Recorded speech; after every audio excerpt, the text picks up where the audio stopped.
joining me here now is Mr. Tracey Dent and his campaign manager, Miss Monique Taylor. Welcome, welcome. Thank you. Thank you. Good to have you two here on the Epiphany Show. So we're going to just jump right in here because there's a lot of areas that we want to cover in a short period of time. Okay? Sure.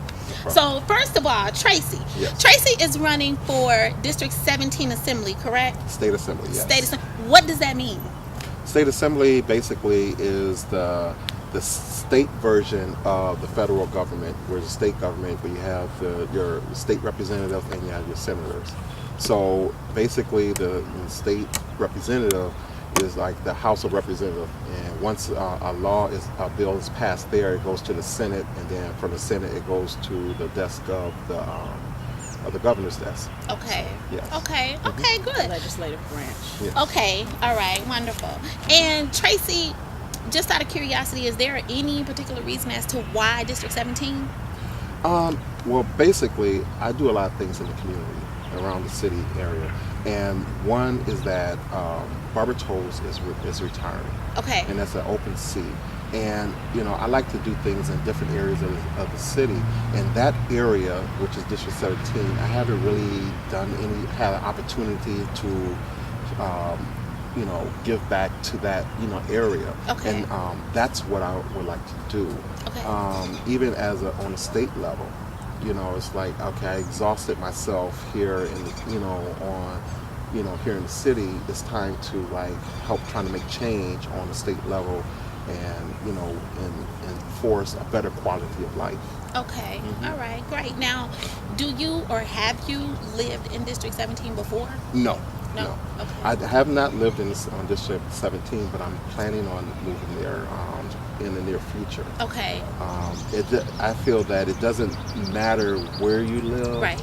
It's that as long as you give back, that's what counts. Okay, and that's true. That's very true. Now, speaking in terms of giving back, you mentioned that you've done a lot of things in the community. What type of things have you done in the community? Well, it varies. I've done so much.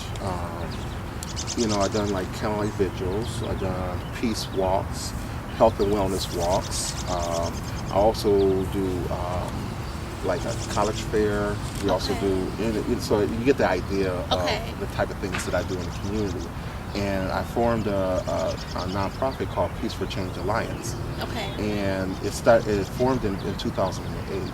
And what's so special about this, me and my other friends, that we have founded this organization together, that we don't get federal grants for this. Okay. So what we do is either come out of our pockets or we get sponsorship. So all the things that we have done in the community we done because we love the community that we have. Wow. And that speaks volume. How long have you been doing this type of the candlelight vigils and all the different events and things that you've done? How long have you been doing these things? Since 2008. Okay. Where we started doing the candlelight vigils and stuff like that, back in 2010. Okay. And it just started escalating more and more and more. It was like, this is something that, is needed, help families and people that wants to, console those families that they don't even know, give them an opportunity to say, hey, I feel your pain, I want to show some love and everything to those family members. Okay. And it just, it just became a part of PCA now. Okay. All right. Now, how long does one actually sit in that seat before they reelect? It's a 2-year term. 2 years. 2 years. Okay. So basically, and I think that's too short of a time. Why? Because it's more of it's like a fast food term. Because as soon as you get there, and it's especially as a freshman, you're still learning the ropes. Okay. The first year. Okay. In the first year, you're still learning the ropes, the ins and outs, and then after the first year, now it's time. The second year is election time again. Right. And it's well, you're just not getting your feet wet. Now you Gotta move on. Right. Okay. And I think I think that it should be a 4-year term, because then it gives time to, like I said, get their feet wet, learn what's going on. Because this past session was horrific. Okay. With all the protesting and the Republicans, it was so crazy because they was slamming it down, slamming down everybody's throat. With all these different piece of legislation, and we didn't get a chance to digest, some of, especially the budget itself. Right. And it's just that, you guys going too fast, and next thing you know, here we are, it's election time. Okay, speaking of slamming things down people's throats, Yes. what are your thoughts on this last mayoral election? You mean the government recall? Yeah. Okay. What are your thoughts on that? Well, How did that affect you? really, I was proud because the black community came out in numbers, and that was just amazing, and I'm so proud of it. And we cannot lose that momentum. Now, we came up short, yes. Why do you think we came up short? Why we came up short? Not enough people came out to vote. When the end result is we just didn't have what it took, and we didn't, because the number shows. So, but I think what I loved about it is that we made record turnout, though, especially in the black community. They said it was a total of 70% turnout in the black community, and we cannot lose that momentum. I know a lot of people are discouraged, but we just cannot give up the fight. Do you think that the percentage of our people, African Americans, that actually came out to vote, do you think that this is going to, in any way, any shape, any form, or whatever, be beneficial to you in you running for District 17 Assembly, or do you think it would actually have nothing to do with the voters coming out to vote for you? I want to look at it like, I don't even want to look at that particular statistics, because it's more about me introducing myself to the voters, and this is who I am, and the reason why you should vote for me is because, not because I think it's going to be a good thing, because 70% turnout, and that means they are, because that's not the case. Just because you have that many turnout, that doesn't mean that they all going to vote for me. Right, okay. You have other qualified candidates, but I feel that I am the candidate for this position. So. Okay. Well, what do you think actually qualifies you as? I think this is a question that a lot of people would love to ask anybody running for any type of seat, period, is what do you feel qualifies you to actually not just run, but to actually win as District 17 Assembly? What do you think, in your own words, what do you think qualifies you? One is because I've been there. I've been up there as a legislative assistant for State Representative Elizabeth Cox. I've been there when they was protesting. I've been there when the fight was on the floor, and I built relationships on both sides of the parties, on the Republican side and the Democrat side. And you're going to need someone that can go up there and pull the two parties together, because now the rest of the world is watching us. They're watching the state of Wisconsin. They're watching Milwaukee, Wisconsin, and they're watching the black community. And now since that Obama is up for re-election, right now they're going to see what are we going to do. And right now we need people up there that can bring the two parties together, and keep everything above ground and say, hey, this is what we're doing. If it's good or bad, at least we let the people know, because lack of information is the thing that what destroys everything. Because you're like, well, you didn't tell us this or you didn't tell us that, but we have to keep everything out in the open.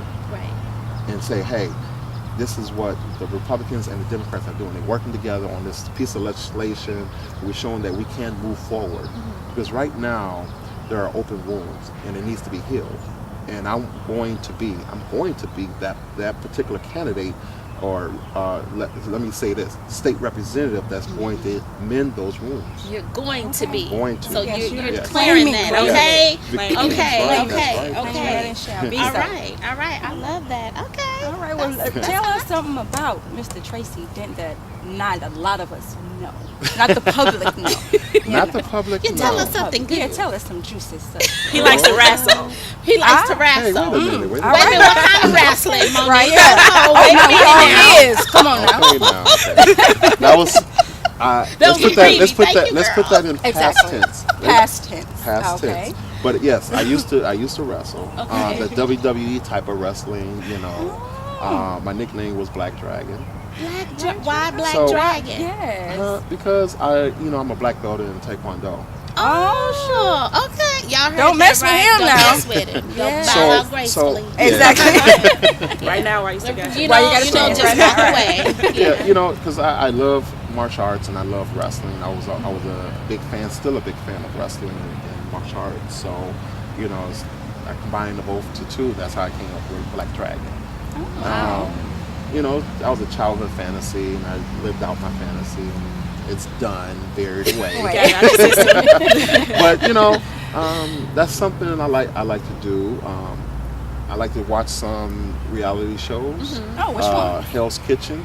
Oh yes. I'm a Yes. big Chef Ramsay Yes, fan. I love it. That man doesn't do nothing but holler at people. You know, So- They need to like be yelled that. at. Oh, that's Yeah. okay. Yeah. What you were So I saying. do have a fun side because I also like to bowl. Okay. I was even in college. I was on the bowling team, but at the same time I was on track and field too. Okay. And there was one time because I had an average of 202 at one time, and I was Is getting that high? Yes, that's very good. Okay. All right. Continue. okay. Here's one thing that's going to shock a lot of people. What's that? I used to be a professional hip hop dancer back in the day. Wow. Shocker. Uh-oh. Break You got dancing. moves? Hit. See, Show our us some camera of that. lady, she Oh, back no. there like busting a move back there. That's what they used to say, busting a move. So yes, Yeah. I was a big MC Hammer fan. Oh no! Did Don't you wear hurt the him. pants too? Right. I'm not afraid. Did you wear the diaper pants? Tell the truth. The balloon pants I wore. Had No. leather shoes. Oh, I had my. the The high top sunglasses. fade. No, I didn't do you that. didn't do all that. Oh, okay. And I would have received the headline. Wow. That was kind of awkward, having a mohawk with a. That would not have been a good look for you. Okay, I'm just saying. Oh, we gotta find those pictures. Well, you know what? It's so good So. to see that someone that is running for state assembly. What's the correct pronunciation for what you're running for? Is it just state assembly? Yes. Okay, that's Monique Spohn, y'all. Yes, That's she did that. I'm It's gonna- okay. It's okay. It's okay. Okay, So yes, it's. let's say, and we're claiming it. Okay, you Okay. win. You're in there. Mhm. Your District 17 Assembly. Mhm. Okay. Mhm. What are some of the first things on your priority list to jump in on? I mean, what state issues do you plan to tackle first and foremost? Well, the first thing is education. Okay. Because you figure it like this, and I'm kind of person, I'm going to keep it real. Mhm. Right now, the United States is ranked 17th in the world when it comes to education. So, and Milwaukee itself is ranked in the top 5 worst when it comes to education. Wow. So that just shows you, the issues that it's bigger than me. It's bigger than just even the Democratic Party and the Republican Party. It's it's a serious issue right now, and I say it's a state of emergency. Absolutely. And some of the things that, like with education, is that I want to, when it comes to all teachers need to be certified. Exactly. It doesn't matter if it's a choice school or if it's an MPS school, that all teachers need to be certified. So certified to teach. Is it so now that depending on the type of school, like if it's choice or MPS, depending on the type of school, that you don't have to be certified? Don't they all have to be certified? No. No. But there's some, like in choice, you need is a bachelor's degree. Okay. But that doesn't mean that that person's able to teach. Right. So I think that we need to set the standards when it comes to teachers, and just in general. Okay. We have qualified teachers to teach our students, because Right. as a parent, you want the best for your child. Absolutely. And we have to make sure that our teachers are the best, the cream of the crop. Right.